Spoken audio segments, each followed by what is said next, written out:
ভাবনা শাহবাগে কিন্তু গতকাল ওসমান হাদি তার মৃত্যুর খবর প্রচারিত হওয়ার পরপরই কিন্তু শাহবাগে জড়ো হতে থাকে ছাত্র জনতা এবং আজকে সারা দিন ব্যাপী কিন্তু প্রচুর পরিমাণে ছাত্র জনতা এখানে অবস্থান করেছে। কিছুক্ষণ আগে এই মঞ্চটা থেকে আসলে বিভিন্ন ঘোষণা দেওয়া হয় শহীদ ওসমান হাদির জানাজার ব্যাপারে বা তাকে আজকে কোথায় রাখা হবে, আগামীকালকে কোথায় কবরস্থ করা হবে সেই বিষয়ে একটা ব্রিফিং হয়।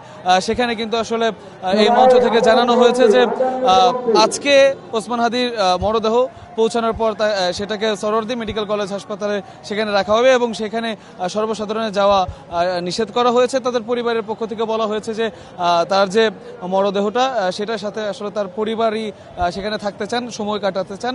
আগামীকাল দুপুর 2:30 নাগাদ দুপুর 2:30টার সময় মানিক মিয়া এভিনিউতে সংসদ ভবন এলাকায় তার নামাজের জানাজা সেটা কিন্তু অনুষ্ঠিত হবে পারিবারিক সূত্রে জেনে তারা আমাদেরকে জানিয়েছেন। এছাড়া ছাত্র জনতার পক্ষ থেকে যেটা বলা হয়েছে যে শাহবাগ এই চত্বর থেকে আসলে তারা মিছিল নিয়ে গিয়ে আসলে উপস্থিত হবেন মানিক মিয়া এভিনিউতে, সংসদের সামনে জানাজায় যুক্ত হবেন এবং সেখান থেকে ওসমান হাদির যে মরদেহ লাশ সেটা কাঁধে নিয়ে তারা কিন্তু মিছিল করতে করতে তারা কিন্তু আসলে শাহবাগ পর্যন্ত আসবেন এবং এই মঞ্চ থেকে দাবি তোলা হয়েছে যে ঢাকা বিশ্ববিদ্যালয়ের যে কেন্দ্রীয় মসজিদ সেই কেন্দ্রীয় মসজিদের পাশে ওসমান হাদিকে আসলে সমাহিত করার দাবি কিন্তু তারা এখান থেকে তুলেছেন। তবে পারিবারিক সিদ্ধান্ত এখনো পর্যন্ত জানা যায়নি, জানা গেলে আসলে পরবর্তীতে জানানো হবে। আজকে সারাদিন ব্যাপী কিন্তু প্রচুর পরিমাণে লোক সমাগম এখানে ছিল, কিছুক্ষণ আগেও ছিল। এই ঘোষণার পরে কিন্তু আস্তে আস্তে লোক সমাগম কিছুটা কমেছে এবং এখনো পর্যন্ত পুরোপুরি শাহবাগ যে এলাকা সেই এলাকা আসলে মানুষের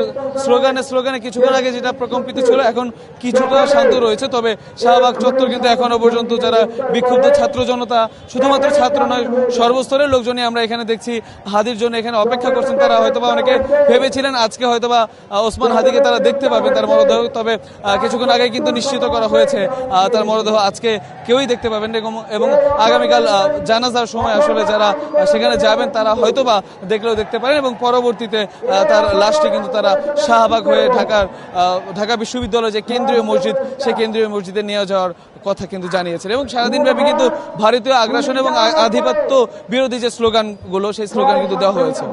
ভাবনা এই ছিল এখনকার মতো আমার কাছে শাহবাগ থেকে সর্বশেষ।